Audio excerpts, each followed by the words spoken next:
Says we're live. We are live. Hello, everybody, and welcome to Steel Sanctuary Podcast. I'm your host, Dave Ribeiro from SteelSanctuary.com, and this is my co-host, Dave. What's up, Dave? Not much. New year, same result. Steelers go to the playoffs and get, I won't say blown out, but they took a beating in this game. Yeah. 31-17 over the Buffalo Bills. I hate to say I warned you guys about midway through the season, but I did. This is I don't know if making the playoffs was a good thing, bro. I just don't. I got caught up in it just like everybody else. And I got to the point where their record was so good that I was like, well, screw it. You might as well get in the playoffs. But at the end of the day, I don't know, man. Just another ass whooping. Yeah. Yeah. It's a I team that know. didn't belong in the playoffs. Let's be honest. This team wasn't good enough to be in the play. You can't win a playoff game on the road with Mason Rudolph. You just can't. It's not going to happen. They played reasonably well after that opening quarter and a half where they just fell behind 21-0. Shit But down their leg. Yeah. yeah, Yeah. I you mean, just it's a let's good way just to put it. call that first quarter was just wow. It's typical. It's typical Mike Tom. This is like deja vu. They're not prepared. They go into a playoff game overmatched and unprepared, and they fall behind. And this, at least this time, they kind of clawed back into it and kind of made it a game. But were they ever really in it? I don't know, man. Well, It's the thing frustrating. about it is that they just the most crucial turnovers was literally the 14-point swing in the game, Dave. I mean, Yeah, the fumble by George Pickens on the Pickens our fumble. own 20-yard line. Oh, and Then it was an then immediate touchdown the right after that. and it was immediate touchdown. The game froze on me, actually. The stupid Fubo app froze on me. And I was like, what happened? What the hell's going on? I flicked it. I got to work and it was they already scored. I was like, what the hell? I was still waiting for them to challenge whether or not he fumbled it. That's I, wicked funny. I was like, okay, well, I guess they won the challenge because they're already up 14-0. What the hell happened? So I didn't even get to see it. But first the fumble, on our own 20-yard line. And Turnovers look, were killer. Were it's killer in this game. crucial, and then we get down to to their 3-yard line or whatever. And instead of getting our own 7 points, we end up, turning it over, not getting nothing. So that was the game. Those two turnovers was the deciding factor. Yeah, And dude, it stinks, but like this is typical Steelers playoffs games. They in the first quarter or two, they get the shit kicked out of them. They make a ton of mistakes, and by the time they try to turn it around, it's too late. and this But is yeah that goes to coaching to me, man. And I'm sorry, it just does. They look like there are certain games when they start games, it looks like they've never seen the team they're playing play yeah, before. It looks like yeah, they're and then I've noticed it a lot. It's a pattern this season where the defense looks lost for like a quarter and a half. Then they pull it together, and in the second half, they shut the team down. It's yep, like, what takes so long to yeah. either make the adjustments or be prepared at the beginning of the game? I, You're I just don't absolutely right. understand. You're absolutely right. It's almost like they never game plan for the right thing. It's like for instance, we were all probably sitting looking at TVs going, did they not hear of this Kincaid kid? Did they not know that he exists? Did they not know that Knox is not anything to sneeze at either? Like They got killed why by the tight ends. And we talked they about it got on the killed? podcast before the game that the tight ends were going to be a problem. I don't know if they're just overcompensating because they're afraid of the corners and they're trying to leave the safeties deep and outside to keep them from getting burnt. That's could be part of it. And the linebackers obviously can't cover. I mean, Miles Jack's been a great story, but him one on one with Kincaid is just a mismatch. It It's just was a you can't. because I was bitching because Mikel Walker was out there a lot more than I wanted to see, but Jack couldn't really hold a candle to him either when it came to covering guys. But this, I mean, when we get to grades, when we do the grades, I mean, Yeah, I'll get to that. But yeah, yeah, it's just tough to watch. And then when they grind to get within seven and they pull you back in, man, yep. and you're just like, oh my gosh, like we're back in it. It was like the refs just took their hands and put them in their pockets and was like, well, we're gonna let the boys play, and whatever happens, happens. Yeah, I mean they did kind of let And which I'm not trying to make that an excuse, just so we're no, clear. yeah. However, some of that stuff at the end was fucking bullshit. Like And if I they're gonna got do that, do it all the unreal. time, not just at the end of the game. Do it all the time. If you're gonna say we're gonna let them play, then let them play. Yeah. Because they're calling it tight early in the game, and then they you can't do stuff like that. Well, my problem was is that like Josh Allen borderline fake slid, Mm-hmm. and there was a That's holding that they didn't call on that play, by the yeah. way. And then he does go to slide, but barely. So Miles Jack commits to it, Yeah, and even that was tries to unfair. pull back midair. Oh, there's a flag. You dove. It's like, come on, man. Like they gotta do something about this Yeah, they can't because have it both ways like that. it's That's not not fair right. for defenses. They No. can't commit, so then the quarterback can just keep running and run for Yeah. 52 yards. Yeah. And they don't call the hold either. It's just ridiculous. Like I said, I'm not trying to make this the excuse for them. They did a lot of damage themselves. Yeah, they did most But of the damage. And but they caught a break. when That they Pat Fryermuth don't fumble even, was a fumble. dude, I don't know how they got that ball back. dude I him don't know. him and Washington were They were terrible. disasters yesterday. And like I said, we got to get to grades, but Yeah. yeah, just wow. But anyways, go ahead. I know this is probably, but you've probably seen this a lot, but I have to say it.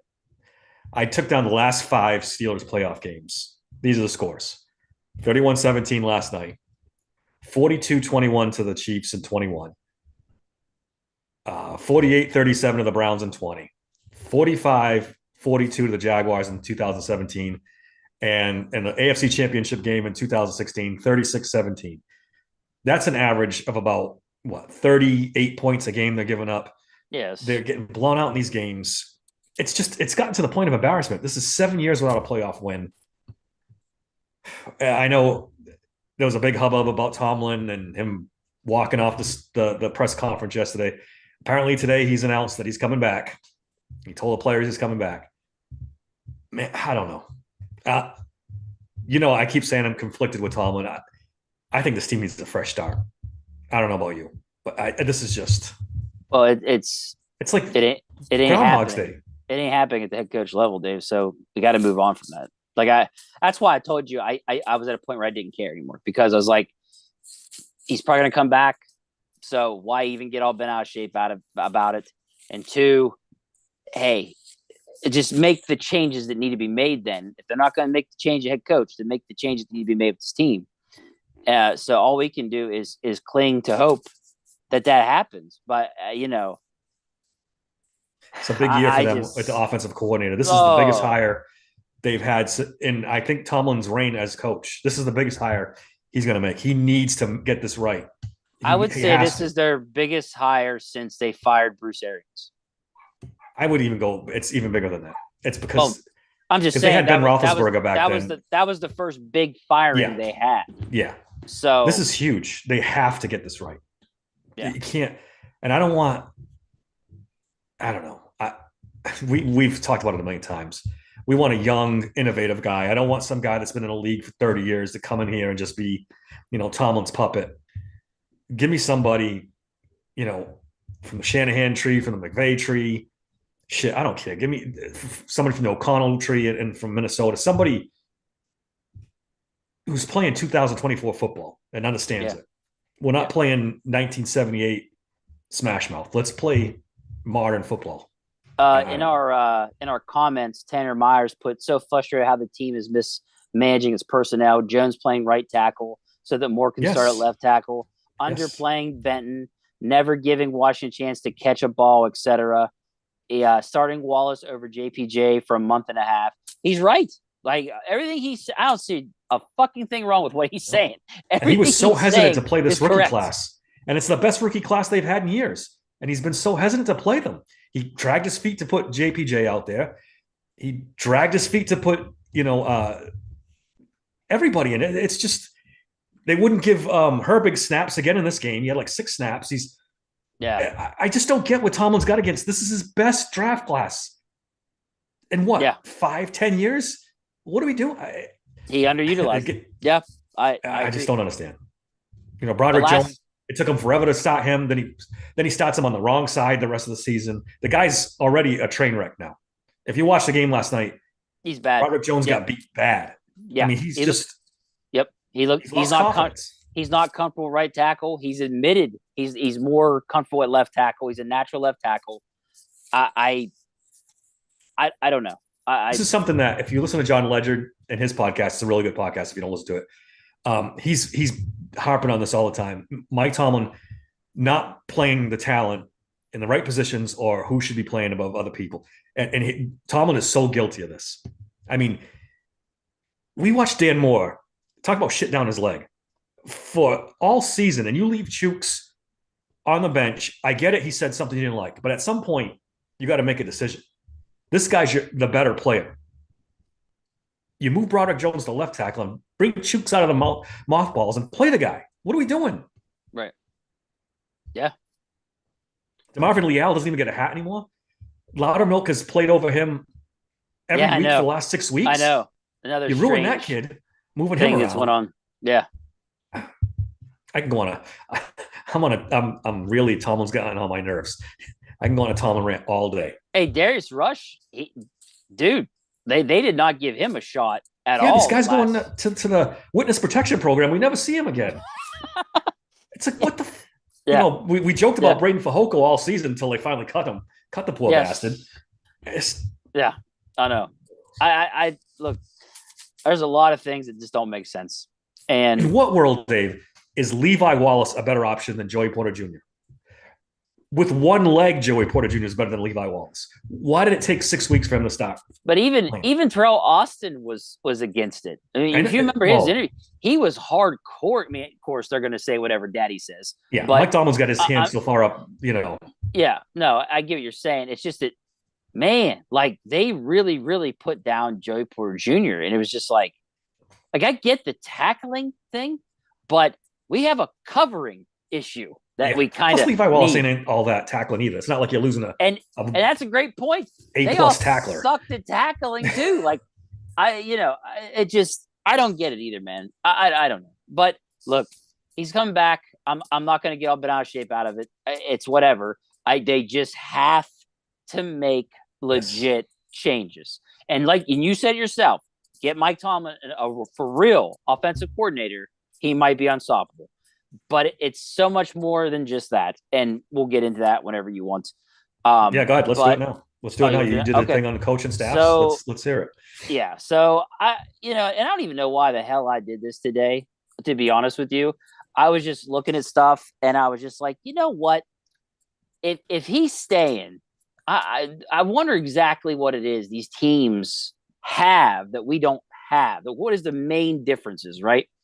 So I fell down a rabbit hole. I'm looking up all these different teams that have been so successful. So I went straight to San Francisco 49ers. First one, main difference as far as the number of coaches. They have 28 coaches on their staff. And they did not list the conditioning coaches. They don't even list them and have 28. To the Steelers, 18 and plus 3 conditioning coaches. So if you want to count them, right. Well, no. With the 3, it's 23 total. Okay, all right. I'm sorry. So it's 18. All right. I'm sorry. I can't do math either. 21. Is that Steelers sanctuary math we talked about? So it actually be 21 total coaches for Steelers counting conditioning. To the San Francisco 49ers, 28. But they didn't list their conditioning coaches. So you could say they're like about 30 as well. Yeah. So and then another one, Rams, 22, did not list their conditioning coaches. Okay. The Chiefs, 27 plus 3 conditioning coaches. So for a total of 30. 30 to the Steelers, 21. All right. I was just like, holy crap, this is nuts. This is absolutely nuts. So I went and looked to see what is it they have that we don't. And here's all the different listings of different things they have. They have positional coordinators for every damn position. I mean, every single one of them. If you go to the Steelers, they have a defensive backs coach. But with the 49ers, they have a defensive backs coach coordinator or a safety coordinator or a cornerbacks coordinator. They have every individual position with its own coordinator. Next thing is position specialists. They've got all these different specialists for whether it be the passing game or whether it be the running game. There's a specialist for all of it. And this is on top of having an offensive coordinator or it's incredible how many different guys they've got to break down things for these guys individually. It's almost like every player's got his own private coach. Yep. And so what else? So the 49ers have their own defensive passing game specialist specifically for being in a nickel package, Dave. It literally says nickel. Incredible. I was like, are you fucking serious right now? I was just like, this is nuts. What else? They have a game management specialist. The 49ers have a game management so bad. specialist. Get Mike Tomlin 3 of them. Please. Yes, he needs that. Get him 4, 1 for every quarter. Anyways, so what else? That's a good one. I like Here we go. Data analyst, statistical coordinator, and football research analyst. The Chiefs, the Rams, the 49ers had one of those at least. To the Steelers, zero. Yeah, the Steelers zero. Okay. What else? Quality control coaches. The 49ers had like 5. The Steelers have 2. I'm sitting here. Here's a good one. Rams. Coaching analysts. They don't even have a picture of the damn guy on their website. They just have the guy's name and he's a coaching analyst. I'm like, that's interesting. But like, it's incredible. It's incredible, Dave. Like, so then you go to the Steelers and it's like, just defensive backs coach, just linebackers coach, just wide receivers coach. Like, that's it. It's just, you have an assistant coach for some of them. And that's it. Some of them and that's the basic shit. I don't know if you remember, Dave, but this struck me when I was doing the offensive coordinator thing. And I was looking at different offensive coordinators. When I was going through everyone's coaching staffs, almost every team I looked at had a passing and a run coordinator. Steelers don't have any of that. None. Every team I looked at, because that's how you promote and keep restocking these positions. When the Steelers lose somebody, they don't have anybody. That's why Tomlin doesn't have a coaching tree. He doesn't have any coaches. No. And he's got to pick one. He's got to pick them from here and there. Yeah, it's just, it's backward ass. Look, this. I'm looking at this and I'm just like, this is insane. Like, this is so, basic bitch that I don't even, like, I couldn't believe it. I was like, holy crap, we've been sitting here all these years. I mean, they even got passing coordinators for their defense against the passing game. Yeah. Like, it's next level thinking. And that's not the Steelers. It's incredible. And like I said, when I saw they literally had one just for nickel, I was like, this is incredible. Like, this is, like you said, next level shit. So I was like, okay, so let me think of a team that's been struggling like the Steelers, and let's see what they have. Well, guess what? Went and looked up the old Patriots, and counting Belichick, they only had 18 coaches and 2 conditioning coaches.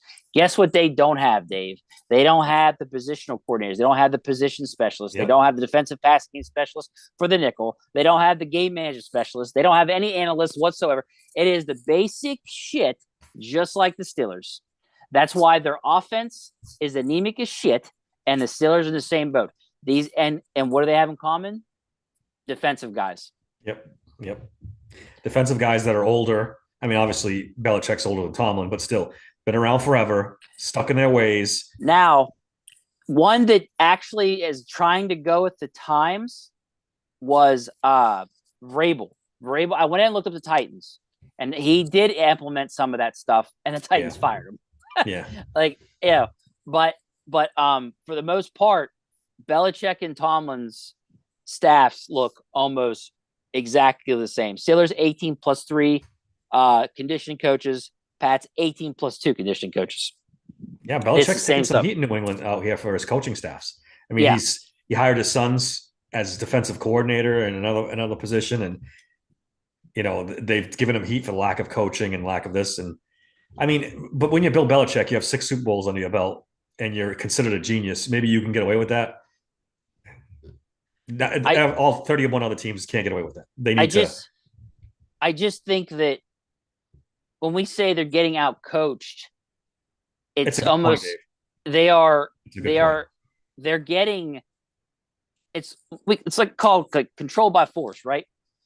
If you've got 10 more coaches to analyze data, Yep. players, tendencies, all this stuff, it's kind of like what you said. If I've got, DOS for dummies, if I got the 1990s computer system and I'm going up against, a computer system that's got 8 gigabytes of RAM, it's one of those top of the line computers. Guess who's gonna win most of the Yeah. times? And it don't matter if I have more talent. You've got all the tools to make you play better. Like it's incredible Yep. to see the difference in what this team has compared to us. We talk about being out coached. It's not even just that. It's just that there's just more coaches to analyze more. Well, that leads to being out coached because you're behind the And 8 ball. And yeah, it's a like great big point, time. Dave. It's a great, and now the question becomes, do they recognize it? Yeah. Does Rooney and Weidel, who came from Philly, and Philly's very advanced, they do all the analytics and they have coaches and all that stuff. And Khan, do they realize it? And are they going to make Tomlin adapt, or is it going to be just more of the same? I don't know. And this is the off season. We're going to find out because it starts with the offensive coordinator, like we said. Once they hire that guy, are they going to bring in passing coordinator, run coordinator? Are they just going to go status quo? If I was a betting man, Dave, I'd say don't expect a lot of hires. And where does it come from? Is it Tomlin? Is it Rooney being cheap, like you've mentioned before? I tend to think if Mike Tomlin told Rooney, hey, I want a passing coordinator, I don't see Rooney saying no. You can't have a passing coordinator. That's, too expensive. I think they asked Tomlin about it in one of the press conferences, right? And he was like, what did he say? I prefer quality over quantity or some bullshit Yeah. answer that he Something gave. stupid like that. Yeah. Bro, you're getting out coached. You're getting embarrassed early in games. And great, he does, well, this season anyway, he kind of tended to make some good adjustments in the second half and turn things around. Some games he didn't, though. And Yeah. you can't, when you have Mason Rudolph as your quarterback, you can't fall behind 21-0. You just No. can't.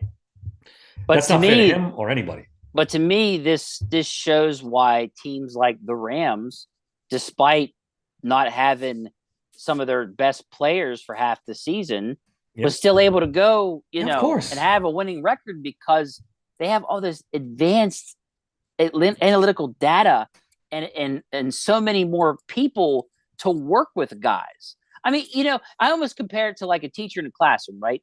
A teacher teaching, 10 kids, they're going to probably learn better than when she's trying to teach 30 kids at a time because it's a lot harder because there's so many more people that are not going to, you're not going to be able to get to them as much, to focus on them as much. And it's almost the same thing with this. Like, you got these many guys to work with these guys individually a lot to help them get better. And then, just two, also the whole keeping guys in check and making sure that they're doing everything they're supposed to be doing. I'm sure we'll get to that with Najee Harris sooner or later. Yeah, let's get to it after this. Right? But when you have that many coaches and you hold your guys accountable, holy shit, look out. Like, what I'm saying? Like, I'm praying to God that what Najee Harris is saying, that, that they take this into consideration and do make changes to hold guys more accountable and make sure that they're doing what they're supposed to be doing. I brought this up before, and I got told that I've never played a sport in my entire life. So I don't, it's been brought up by multiple players. They're too undisciplined in these practices in preparation. And when I look at the 49ers, I see they got 5 quality control coaches on top of the assistant to the assistant. I think it's about control, keeping these guys in check too. Like, there's so many benefits to this that it's incredible. Like, I was blown away by this research I did with this. I couldn't believe it.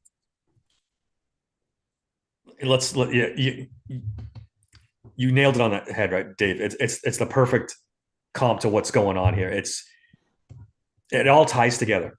We're complaining about Mike Tomlin and his lack of strategy and team falling behind, and then you bring up, well, the teams he's playing against have double the coaches he has, double the preparation he has, and then you get the other side of this where you get players like Najee Harris and Minka Fitzpatrick too, saying this team's undisciplined, and not so many words, and they need more rules. The only thing we can hang our hat on is the last time Najee Harris spoke like this, they fired Matt Canada. Yeah, The last time he had changes were made. I think people, for whatever reason, tend to listen to Najee Harris in that building for some reason. Maybe because he's generally quiet and likable and doesn't say stuff unless things are really bothering him. Let's hope they're listening again, because I don't know who he's talking about. I mean, we can guess it's probably Pickens or some other guys, but it's more than just Pickens. I'm sure it has to be more than Pickens, right? Wouldn't be just. When you fail as a team, it can't be one person. It's got to be multiple people are not making sure they're ready to go for the game. And then on the other hand, Dave, Cam Hayward came out and he said he didn't agree with anything Najee said.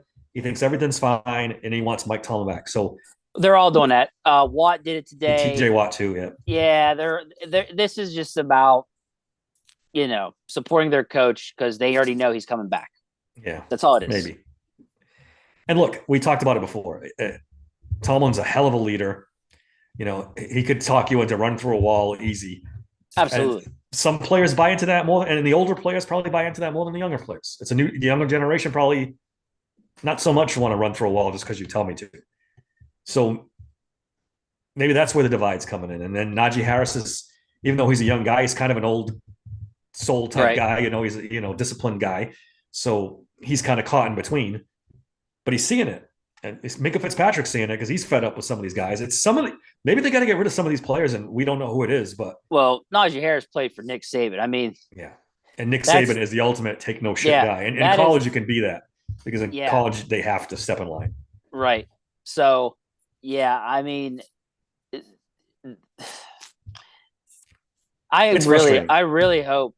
And look, like I get it. It's great. 17 non-losing seasons. I get it. But we're never going to get past this. Never. If we don't change with the times. Stuck in a rut. You can't. Stuck in a rut. Fine. You want to keep him? Great. You want to stay? Great. Fine. But make the changes needed. Because these coaches that are defensive-minded coaches, teams are getting rid. I mean, look, just imagine walking away from a 6-time Super Bowl winning coach, walking away from a great young. I mean, I say young for Vrabel. Vrabel's pretty young. Yeah, I mean, he's been doing it a while. I thought he was a good coach for them. They walked away from it because they're seeing what these other teams are doing with the offensive background, and it's been incredible. I mean, just look at what they're doing. I hate to use them as an example, but look at the Browns. Yeah. They let Flacco come in here and look legit for a while. I mean, that's crazy. But and I'm seeing it with a lot more teams. Guys are, the backup quarterbacks are coming in and looking like Joe Montana. You're like, what the hell's going? How are they able to do this? It's the coaching. It's the how many coaches and what these coaches do.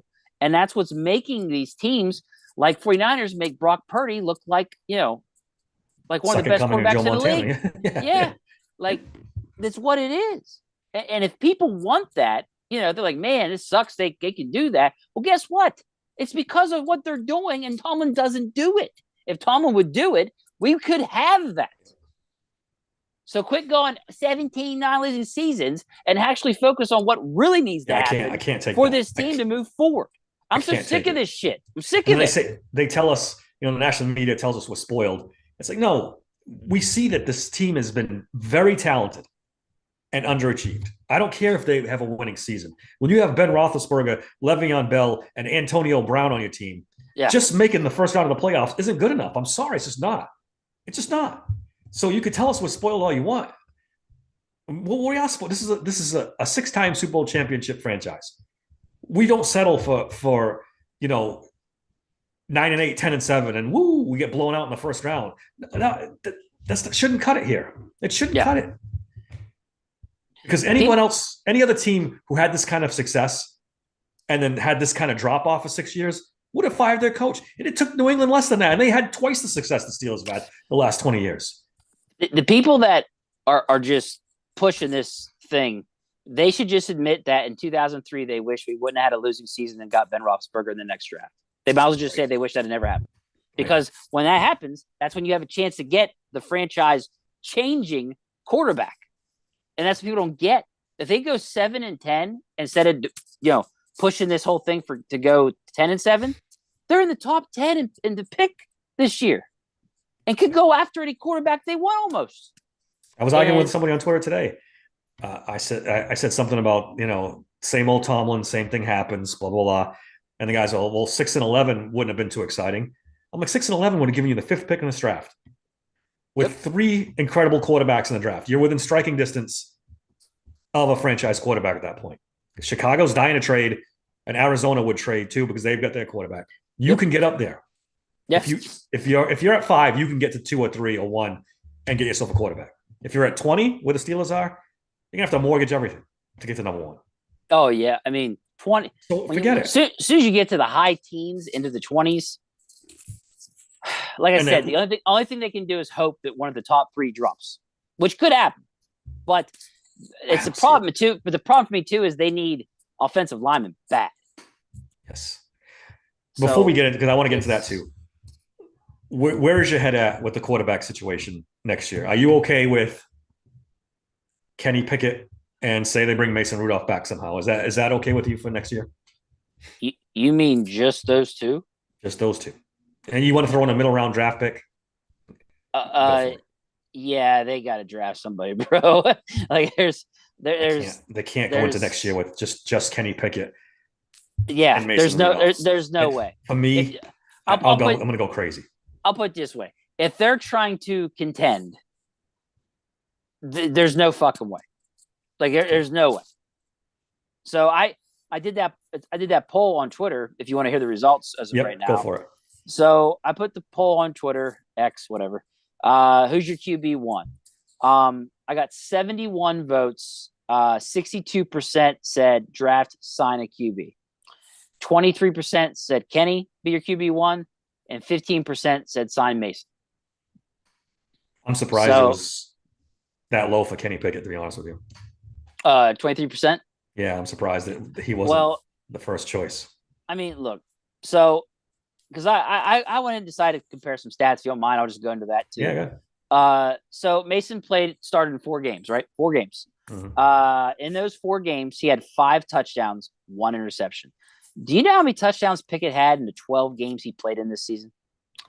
6. In 12 games, he only had 1 more touchdown pass than Mason. That's it. Yeah, I heard on the broadcast that Joe Flacco had more touchdown passes than Kenny Pickett. Like, what else? Mason's combined rating of the 4 games was 107.8. Kenny only had 1 100-plus rating. It was 108.5 against the Raiders when they were reeling. Kenny had 2 in the 90s, 97.1 against the Rams and 97.8 against the Bengals. Let's see what else. Now this is kind of, I don't really look into this too much, but Mason's completion percentage of his 4 games, 71.1 completion percentage. And Kenny's this season was 62.0. Now, mind you, that's over 12 games. So obviously I would like to think that Mason's would drop too. Yeah, because Mason's not that good. He's just what he is. He's mid. Yeah, he's mid. Exactly. It's just a bunch of mid guys. The difference is he has the ball sustaining in the pocket and let the receivers run their routes, and that's the difference. Yep. That's the difference between the 2. It is. Somewhere along the line, Kenny Pickett just lost his will to stay in the pocket. And he did. There could be a million reasons. I know the offensive line's been shitty. I'll give him that. He's probably taken a beating. You know what? I wonder if it was just the 49ers game. If it just started him on off the track. Could have been. Right off the bat. He took a beating in that game. He was so under duress that game because we remember the preseason now, he looked amazing. The offense looked amazing. And then come time 49ers, and he was under duress the whole fucking time, and he was never the same, Dave. That Kenny You're from right. that You're right. preseason was never the same. And that's why I think that they are leaning towards him being the starting QB, because they probably think that if they get a couple more O linemen to protect him, that they may be able to let him cook a little and they'll be okay. Personally, I don't believe that. I think I've seen what I've seen. Yeah. It's because, I've seen a certain other rookie get drafted who had a horrible O line and he ran all over the place and played backyard football and took us to 3 Super Bowls. Yeah. So, Well, that's the thing with I'm Kenny Pickett, just, right? If you have everything perfect, if you have the perfect offensive line, if your defense stays healthy all season and plays well, if they have the perfect running game like they did the last few games, sure, Kenny Pickett can be successful. But you know what, Dave? So can 30 other quarterbacks in the league. 40 yeah, other. If everything's perfect around them, yeah, sure. That maybe that's path, but that's not realistic. That's not real world. First of all, injuries happen, so it's never going to be perfect. Second of all, Mike Tomlin's not this elite strategist where he can figure things out and out coach people and get by with Kenny Pickett like Shanahan does with Purdy. Like he puts Purdy in such good situations that it makes it look easy for. I'm sure it's not easy for Brock Purdy, but it makes it look easy. Mike Tomlin's not running that kind of offense. And the chances of him getting a coordinator to run that kind of offense are slim and none. So the fastest track for me for this team to be good again is you got to go whatever you have to do to go get somebody. yeah, Because I'm telling you, Dave, and I brought this up on Twitter today. If you swap Mason Rudolph and Josh Allen with the same rosters, and you put Rudolph in Buffalo and Allen in Pittsburgh, Steelers blow them off the field. Blow them off the field. I think the Steelers are at least as talented, if not more than Buffalo, especially on defense. And they would just kill them. A franchise quarterback covers so many sins. it is. You can be bad on defense. You can have a bad plan. You can have a bad offensive line. Not all at once, but one of them, and you can still win. Ben Roethlisberger did it his entire career, pretty much. Yeah. Yeah. But to depend on Mike Tomlin to hire the right coordinator and hire coaches and do all this stuff and make it perfect for Kenny Pickett to succeed, that's not happening. It's not happening. The only way it happens is if I think, like you said earlier, why don't Khan have to step in and be like, look, dude, we're taking over some of this stuff and we're getting more people in here because you need help, lots of help to be able to compete with these teams nowadays. Period. Waddle had to have seen it. Like I should have. I'm kind of mad at myself now. I wish I'd looked up the Eagles stuff. I guarantee the Eagles have as many, if not more. Yeah, because I just Waddle has to. I don't know. Maybe I'm wrong, but I couldn't imagine seeing this dinosaur version of it's bad of how an NFL team is ran and just being like, holy crap, this is. And I can see other people that don't watch this team every day not really getting it. Why we're so frustrated, because you look at him and you just say, well, Mike Tomlin won again. There he is back in the playoffs. What do you guys complain about? But if you really watch this every day and you see, and then you go and watch the 49ers play or the Detroit Lions play, and you say, this isn't even the same. It's like they're not even playing in the same league. Yeah. It's not the same football. If Najee Harris has an off game like he did yesterday, the offense looks like it can't move. It's the constant first down runs. Every first down they ran the ball. Every first down. Up the gut. Second down, up the gut. It was like I get they want to establish a run, but why is it so fucking obvious? Every first down you're going to run the ball. Good Lord, that was horrible. Last night there were shades of felt like watching Matt Canada. Yeah, it really was so conservative, and that comes from Mike Tomlin. We're gonna be conservative. We're not gonna turn the ball over. We're gonna run the ball. Blah blah blah blah blah. That puts so much pressure on the quarterback to not make a mistake that he ends up making a mistake, and the game's out of reach. I'm sorry, guys. I'm at my wit's end with Mike Tomlin, and for what has it been now? 10 years of the same old stuff. Yeah, the same shortcomings. Nothing. He doesn't fix his shortcomings. He doesn't change things. It's the same offense they've been running. It's gotten worse. I shouldn't even say the same offense they've been running for 10 years. It's worse. I got a question for you. Kenny Pickett and the 49ers offense. How well does he do? Yeah, like I said, it's the perfect situation for a quarterback. Is he at least as talented as Brock Purdy? Probably. Probably. And Is he Brock Purdy doesn't have better? a great Or do arm. you think Brock Purdy's better? The only thing I think Brock Purdy's more of a better processor, quicker. He gets rid of the ball quicker. He reads defenses quicker, I think, than Kenny Pickett does for sure. Now, he's got 6 people teaching him how to do that. Well, there's that too. There's that too.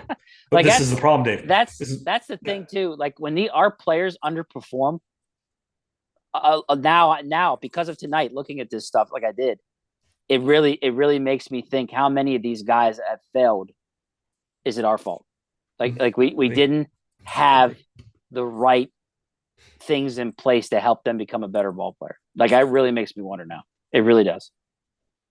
And that gets back to my point. But you asked me if Kenny Pickett could succeed in San Francisco. I think it could. Is Mike Shanahan or anybody close to him walking through this door to coach up the Steelers? No. So go get somebody. Go get somebody. Do whatever you have to do. Trade everything for the first round pick. Go trade everything for Justin Herbert. Hold a gun to their head. Do something because this isn't working. Yeah, it's just not working. Steelers freak said on here, the Steelers were in the 1990s, and that is on art. The front office, Colbert's first round bust last decade, and Coach T's archaic philosophy and stubbornness to change. Yeah, I'm a bit of a Colbert, apologist. Boy, yeah, pretty much. So I have a feeling what made Colbert so good was he got coaches, the players they thought they needed, and he tried to pick the best of that bunch to make it work. And I think he fell victim to that towards the end with Mike Tomlin. He's like, I gotta get this guy the guys he wants as best as I can, and I can just see Tomlin, running up and down his back saying, I need a running back. I need a running back. I need a running back. Okay. Najee Harris is the best running back on the board, although he wasn't at the end was. But here you go. There's that. Yeah, I have a feeling that's the way it went. But again. Yeah, Colbert, it's hard to decide who you want to blame for that. But yeah, there were definitely a ton of misses on Colbert's part these last, we'll say, 6 years. Well, maybe more. TJ Watt, 7 years ago. Well, TJ's a home run. I'm not saying him. I'm saying the misses he had. Yeah. There's been a lot. But you look at the talent that's carrying this team. It's TJ Watt. It's Alex Highsmith. It's Minkah Fitzpatrick. Those are all Colbert guys. Colbert, those are all Colbert guys. But a lot of the misses are on him too. True. So, and then you wonder, like you brought up, Sean Davis, second round pick. They messed around with him. Artie Burns and Sean Davis was such a horrible 1-2 pick. But Hargrave was a fucking there you go. Slam. So and with Sean Davis, they kept moving him around the coaching staff. Oh, you're a corner today. You're a safety tomorrow. You're a safety today. You're a corner tomorrow. Yeah. It's Leal all over again. Yeah, no, I get what you're saying. Like this. I get what you're saying. There's been a lot of things that he's not done good either. Like I mean, Chase Claypool was a bad pick, but we all thought that was a home run. We all did. We did. We all thought that was a home run. Yep. Me included. We were all wrong on Chase Claypool. Unfortunately. All right, let's get into this game a little bit. It was just let's just do the grades. It'll be easier to do it that way. I don't know what to give Mason Rudolph, quarterback. He played okay. He had the one, gut-wrenching, soul-crushing turnover. That's why I gave him a C. Yeah. But then he brought the team back, and he just kept plugging, And again, that's why he got the C. The interception, there you just can't happen. Yeah. Can't happen. You're on the goal line, like you got to score there. You were down 21-0, and now you're on the cusp of it being a game. You can't make that mistake. I don't give a shit what you're doing. I don't care. But and two, the other thing I didn't like is that he was staring some of his wide receivers down. He was pretty hard on those first reads. I was scared to death he was going to throw another pick. He almost threw the one that where Deontay slipped, or Pickens, one of them. Pickens slipped. I mean, dude, he made me nervous a couple times. But the reason why I gave him a C instead of a D or an F was the fact that he did march him down the field. score a couple touchdowns. He Yeah. also made some great passes when he was under duress. Yes, he did. He showed a lot of balls. Let's just be He honest. did. He He showed did. some balls last night. And He could have cratered after that interception, just falling oh apart, but he yeah, didn't. but he was under duress, and they're not calling anything for us at all. So he came back. He could have crumbled. We could have lost like 38-3. Yeah, it was on the And way to that, and he and kind of. and he didn't do it. He didn't Yep. he didn't crumble. I feel like honestly, he made himself some money last night. I I really think he do did. believe that. And I'm not and look, people, I'm not saying this guy's gonna be a fucking starter. I'm not saying that. I'm No. saying that he's a bona fide backup, reliable Yes. backup. 100%.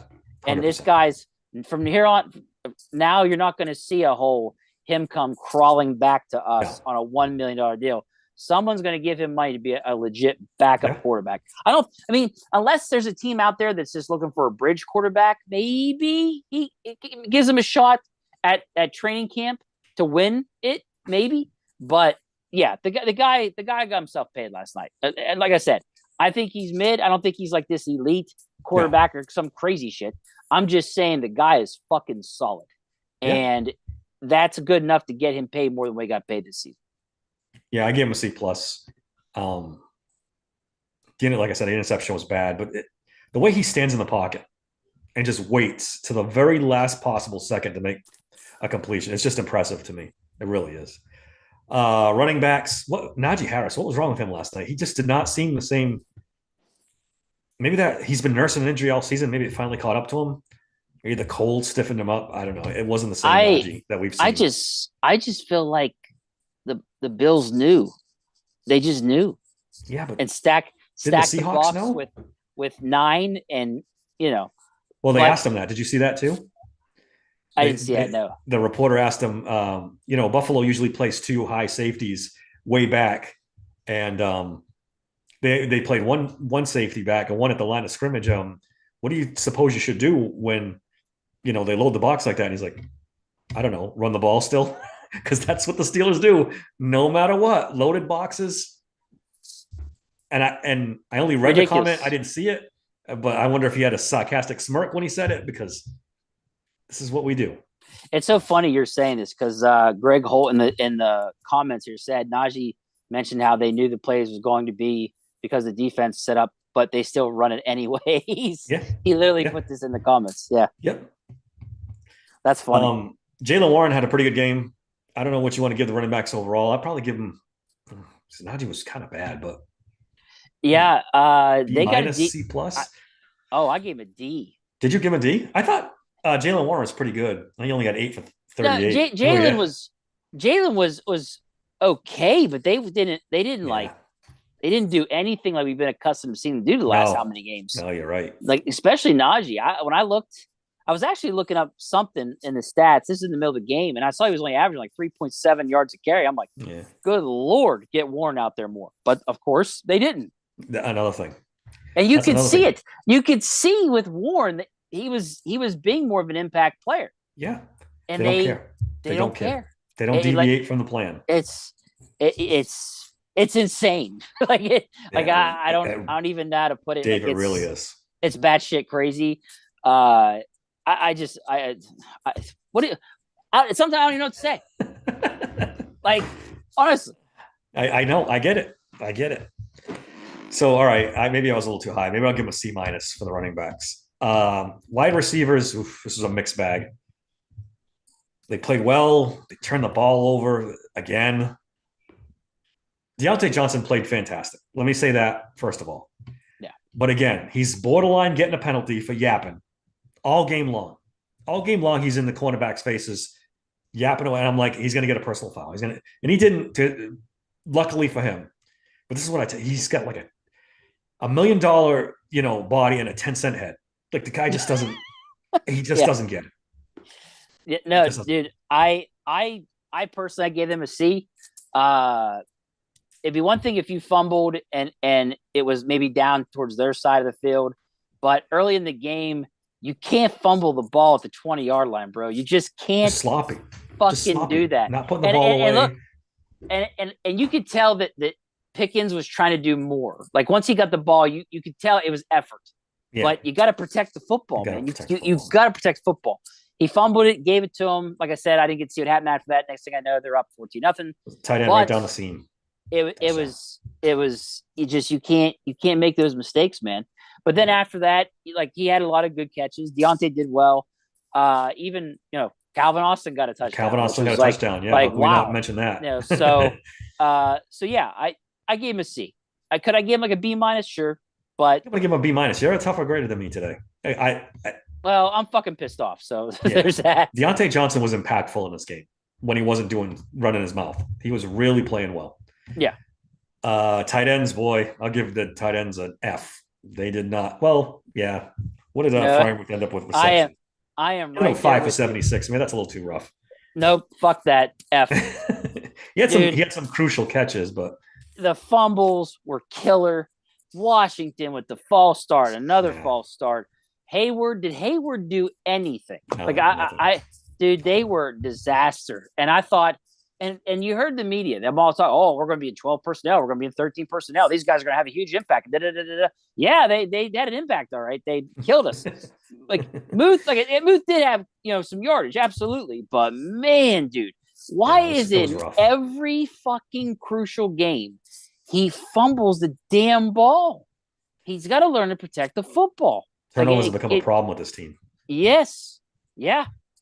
Like I just F for me, man. I was so frustrated with the tight ends. I was like, this is horrendous. You guys are just going to keep fumbling. The game. I thought we were going to be there. We got 40-0 at the end of the half. It was The way we kept on the fumbling the verge. ball. It was Like, on good that lord. path, and somehow they stopped the bleeding. But no, I was really upset with the tight ends. Like, yeah, they got an F for me. Offensive line. I got some stats for you on our buddy Mason Cole, bro. He had a 28.7 PFF grade yesterday. And I don't even think I could be wrong, but I don't believe PFF puts into the bad snaps into their grading. Maybe they do, and I don't know. But he had a bunch of bad snaps. They graded 62 offensive linemen in the playoffs. He was 62, and Broderick Jones was 61, by the way. Yeah. Just Mason Cole's unplayable. Goes back to Mike Tomlin again. Why is this man on the field? We've been complaining about him all season long. Bad snaps, no accountability. You can go out there and snap the ball over. You talked about it. I think was you right? Quarterback's got like 3 seconds to throw. Yeah. If 1 second's used to picking up the ball off the ground, you've ruined the whole play. Offensive line gets an F for me. I'm sorry. And this is the holy trinity of badness with the Pittsburgh Steelers. Quarterback, offensive coordinator, offensive line. They got to fix all three this season. All three of them. Yeah. Cole, I saw the defensive tackle running right up the middle and getting up in Mason's face a couple different times. I'm just like, Jesus, dude. Like you're up 6 pressures last me. night. That was one of the stats I forgot. 6 pressures. I was just like, bro, and he was even out there before the game and he was practicing his snaps. Like the guy was putting in the work to make sure his snaps were good. It's like, dude, didn't work. Sometimes you're just not good enough. Like I don't know. I don't know what to say. But is there really something wrong with Herbig that we couldn't give that kid a shot this whole season? Yeah, we couldn't give him a shot. It's inexcusable. Put him at guard. It's inexcusable. Put Daniels at center. Yeah, it's inexcusable. For the love of Christ, can we give my guy a shot? We'll get to another player that's had a pass all season when we get to special teams. Flip over to defense. So defensive line, Bills ran pretty much at will against them. They really did. I don't think Keanu Benton had his best game. Oh, I didn't give my grade for the O-line. What'd you get? I gave him an F. What'd you give him? I gave him an F. Okay. Run game non-existent. Run game non-existent. The sacks and the pressures were ridiculous. Yeah. But go ahead. Defensive line, not much better. The Bills ran at will. Not too much pressure on the quarterback. Cam Hayward played a game. He played a good game. The rest of them, not so much. I gave them an F. 0 pressure on Allen from the D line. I didn't see a lot of pressure. I mean, don't get me wrong. Like Cam had some tackles, but not on Allen. and then Cook, they kept letting him get to the second level. Yeah. Like it was like, dude, you like, what are we doing here? Like you got us, you can't let him get to second level. That kid is fast as shit. Yeah. Like you let him get second level with our linebackers we got out there. And not to mention not keeping discipline in your rush lanes and letting Josh Allen run right pretty much at will. Whenever he needed a big play, Josh Allen just took off. It's that dude's super talented. Nobody maintained gap integrity. No, nobody did. No, it was bad. Just, but yeah, no, I gave him an F. Yeah, I'll give him a D. I thought when Hayward against the run was pretty good. The rest of them, I don't know. It's just. Let's jump to the linebackers. I hate to say it, but Highsmith without TJ Watt out there, it's just a different person, man. I like Highsmith a lot. I think he's had a great season, even though stats don't really back it up. He's had a lot of pressures and stuff like that. He had 1 sack last night. It wasn't even a factor.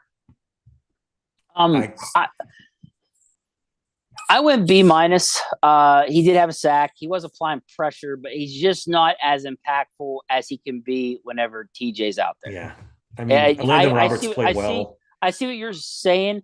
It's just that he didn't disappear completely, in my opinion. He had the sack. He was applying pressure, but he was also getting held a lot, Dave. Yeah. There was a lot.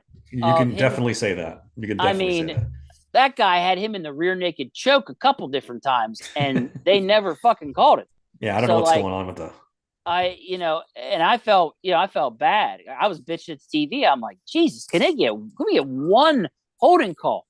Like, because it was bad. But again, the refs kept their hands in their pockets, didn't do shit. But I put B- because I didn't know if you wanted to do strictly edges or if you wanted to do off ball together or what. Split apart. I put edges B and off ball at C. Yeah, I think C is fair for off ball. I mean, Landon Roberts is so good, man. He's that so play he made in the end zone, just incredible. And the guy's playing hurt. Yeah, the guy's playing hurt, and he's playing fantastic. The rest of them, Miles Jack struggled a little bit. I mean, Miles Jack shouldn't be in coverage. That's putting him in a bad situation. He should not be covering, that rookie Kincaid tight end. That kid's a star. He should not be covering him one-on-one. That's bad. Again, you wonder what the scheme is. Why isn't Minkah Fitzpatrick taking away the best tight end on the team? One-on-one. Why is that not a thing? Yeah. I just don't get it. I just, in the end, they don't have enough guys that they need to be able to cover and off-ball linebackers, man. I mean, just think about it. Yeah, your choices are Landon Roberts, Miles Jack, and Mykal Walker. Yeah. Pick your poison. Yeah. Like I mean, you think about the beginning of the season. We were like, oh, Landon Roberts, that's our run stopper. we never looked at him as a guy that could cover. So when we're sitting here the whole end of the season later going, that's our best guy to cover. That's bad. Like really bad. Yeah. Like, don't get me wrong. That play he made in the end zone was amazing. That was great. Just a great play. But Miles Jack in space with Kincaid or Knox, that wasn't going to work. Because I was bitching a storm that I saw Mykal Walker out there more than Jack. But then Jack got out there and got his ass, dominated too, coverage. So I was just like, there's just nothing they can do. They're going to do what they can. But Allen's going to dominate the middle of that field. They're playing soft zone, right? Yeah. They're going to get dominated. Because the paranoid of the corner is getting burnt, especially when Joey Porter Jr. went out. Oh, they were definitely just how the fuck they let that happen and didn't call a penalty. Yeah, that was the worst call of the night. Ran and leaned in with his shoulder and hit him square in the back and the head. Yeah. And you can't use the excuse they didn't see it because Porter was tackling the guy with the ball. Like it was right in front of you. Yep. And to not call that, I couldn't believe it. I was like, that is literally the definition of a block in the back. I was mad enough I wanted them to go after him for targeting because he leaned in with his shoulder, Dave. I mean, and blasted Porter right in the back of his neck and head. I mean, I was red hot over that. Yeah. Because next thing I know, Porter's laying there in so much pain. You're like, This motherfucker, he literally did that and got away with it. Yeah. Never threw a flag. Outside of Joey Porter Jr., the cornerbacks are a train wreck. Dave, I've been picking on Patrick Peterson all year. Then I had to eat some of my words because he started to play well. These last 2 games, he's been a train wreck. He can't tackle. He can't cover. You can't bring this guy back. You just You can't. know, and I hate to accuse him of this, but I really, really do feel like a lot of times he goes into business for himself and makes, Business decisions. I think yeah, that a lot with him too. I get that vibe with him, man. I get that vibe where he's just like, hey, I'm 33, 34. I'm not trying to get hurt. I'll tackle if I have to, but I'm And not maybe you gonna. can get away with that as a corner. If you're trying to make him a safety, you can't have that. You can't have that. He's last line defense. When you're a safety, you're last line Yeah. defense. So Like you yeah. have to make the tackle. And you know what? Uh, I would bet money he's the starting safety with Minka Fitzpatrick next year. I bet money. We're gonna have probably, to live with a whole season with him. probably. Missing tackles and Oh else. man, when it comes to linebackers, we almost forgot to mention that Golden had sacked too. Oh yeah, that's right. We should mention that. Uh, Herbig, why didn't they? They never They don't played play him. They don't play like him. What I think they were concerned about in this game was the run game and him getting overwhelmed in the run game a little bit, which I can kind of see. But on passing downs, put him out there. you got a chance to force Allen to make a mistake with pressure. Like, come I on. don't know. I don't know. I don't. There's no answer sometimes. I said Tomlin hates this draft class. I don't know what it is. I don't know what it is, dude. Yeah. I heard on the radio today it's his size. They are concerned with his size. Yeah, I could see with big offensive lines in a run game, but Do you as a want, do you pass want, rush specialist, do you want to know what I say to that? Why the fuck draft him then? yeah, because his brother's on the team. That's why. And look, Oh I think yeah, he's proved us wrong. He seems like he can be an effective pass rusher. yeah. So I know that's the use crazy him on part. passing downs at least, I, especially with I TJ Watt out. When TJ Watt's there, I get it. You don't want to take TJ Watt off the field on passing downs or Highsmith. When he's hurt, give this kid some burn. See what he can do. I mean, Marcus Golden is solid. He's definitely solid, but geez, I don't know, man. I give up. So I give the corners a D. Steelers freak put the Steelers have had trouble with stud tight ends since Shazier. Yeah, even Shazier struggled. Yeah. Shazier struggled. He was a great athlete, but sometimes in coverage he'd get lost. But If it was the stud tight ends, he would have some trouble. yeah, but I take him in a friggin' Oh, over the garbage we've had since he got hurt. That's for sure. So I give the corners a D. I'm probably an F once Joey Porter went out, honestly. yeah, I gave them a D as well. The corners, I gave them a D as well. My notes are tackling was horrendous. The whole team, that's a good point. The whole team tackled horrendously. The whole team did. Pat P, the non-sack that should have happened. Another one.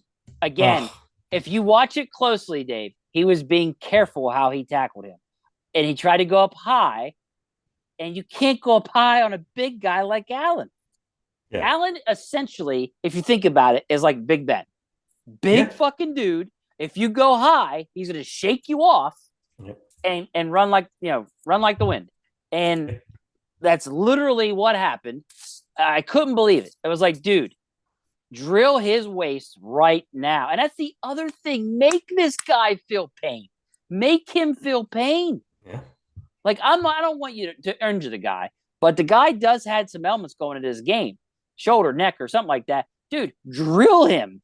Drill him. Please. If you hit him hard enough, the ball could come loose. You get a turnover. You got to catch him first. I couldn't even catch him. He tried. It was like he wanted to play patty cake with him or something.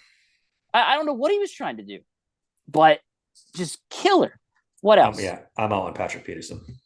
Oh, they constantly gave up first downs on the boundaries. Constantly.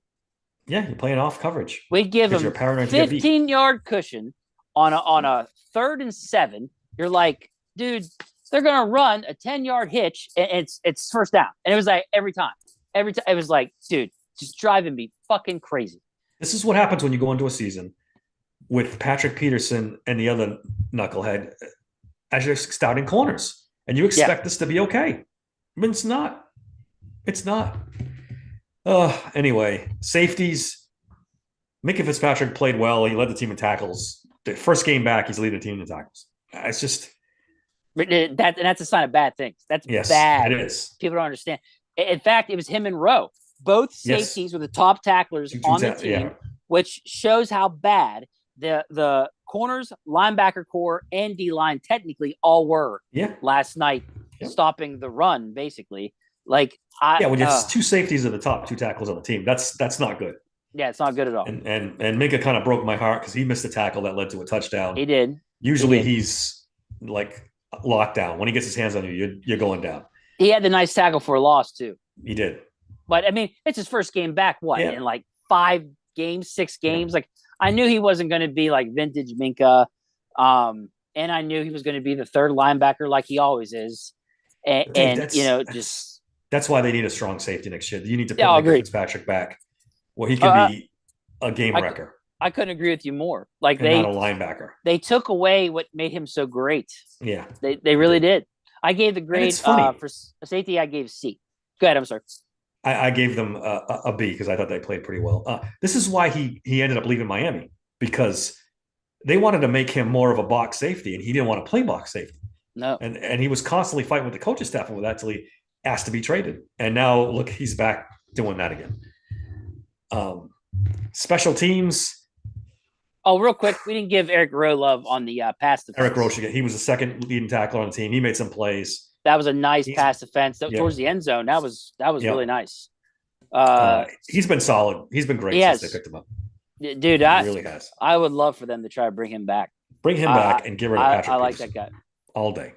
And Casey can go too. Can go too. Agreed. Special teams. Presley Harvin. I don't expect anything less from them anymore. Shitty punt after shitty punt. Horrendous. Horrendous. You had Wing. You had Wing on the practice squad. Yep. What are you doing? I mean, you've got how many seasons we got to watch this kid stink it up, and now you got Wing back on the practice. Put him in there, man. What was the point of signing him to practice squad? Right. Just for But what did I tell you? PR? I told you it's vintage Tomlin. He does that shit. It's to send a message, but he never goes through with it. Yeah, it's an empty message. Right. You've been letting Harvin get away with this for 2-3 years now. It's just ridiculous. Boz hit his only field goal attempt. He was good. Austin, he had one good punt return. He's, for a guy who runs 4.3, he's not very impressive as a punt returner. It's just flashes. You get flashes. That's it. You get flashes, but nothing consistent at all. Nothing. I mean, he caught a touchdown pass this week. I almost fell out of off my couch when I saw it was him, because that's his first career touchdown catch. No. He had another one, but it's been a long time. It's been a long time since he got a touchdown pass. He had the one against the Raiders, the deep pass from Kenny. One of Kenny's 5 touchdown passes on the season. So here we are, another first round exit. Just more of the same. I'm almost out of words. My worst nightmare, and I keep saying it, Dave, that it's Sullivan or Eddie Faulkner as the OC. Kenny Pickett's back as the quarterback. Don't say that. God. And here we go. I don't even know if I can watch it, Dave, honestly. If they don't go out and make a splash coordinator signing, it's going to be angry Dave all season next year. I can promise you that. I can promise you that. Dude, don't say that, please. I forget his damn name. Glenn, the guy they brought in that we speculated was going to take over for Canada if they fired him. Oh yeah, he went to college or something. Right? He left. He left to go to somewhere else. Yeah, I think he went to Nebraska. They said that hopefully that's a sign that they told everyone you'll not be considered for the offensive coordinator position, that they will go out of, what's the word I'm looking for? Off, to another team, basically. Yeah. They will not hire in-house. Hopefully they said them, hey, we're not going to hire in-house. Leadership wants to go get somebody. So he popped smoke, took off. I wish the rest of them would too.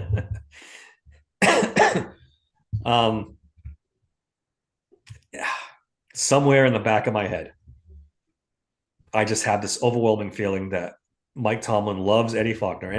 Listen, Faulkner did a great job with the running backs this year. He did. there's at one point they were the most. They still are, I think, they're the most dynamic 1-2 punch in the league. He's done a great job at the backs. I don't know. I don't think he's an offensive coordinator. He's just another Tomlin puppet. He's just another guy that's going to do whatever Tomlin tells him to do, however Tomlin tells him to do it, and that's it. And I want something different. Yeah, I there's so much that they need to change. like Yeah. like if Faulkner stays, that's fine, but I want a running back coordinator. I want a I want a running back analysis, and I want a or analyst, whatever.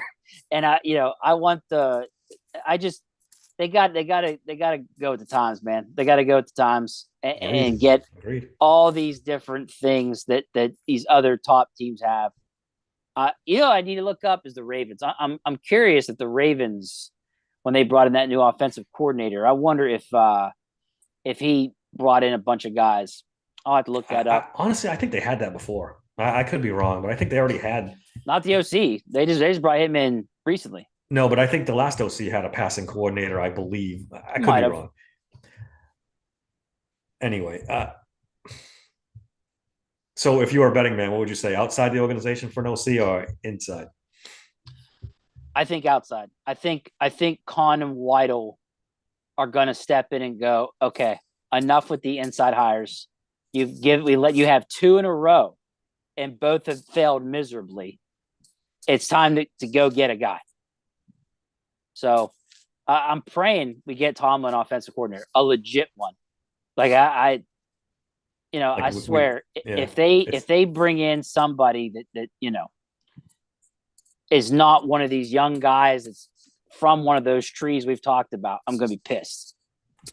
And we should talk about Tomlin's contract before we get out of here. To me, Dave, he's the most important asset this team has.